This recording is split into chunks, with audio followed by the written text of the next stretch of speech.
Here's how to turn off read receipts on iPhone messages. Now, let's say you're in a conversation on your iPhone and you wanted to turn off read receipts for that specific person. I'll show you how to do that, but I'll also show you how to do it across all of your messages.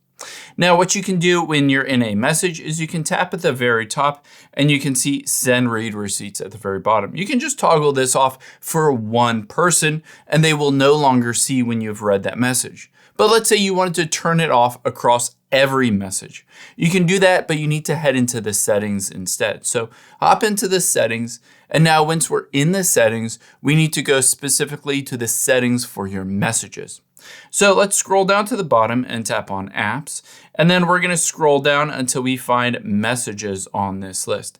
Now within here, it will globally change your read receipts across all of your messages. And then you can choose to toggle them on for certain individuals or off for other individuals as well, depending on your preference.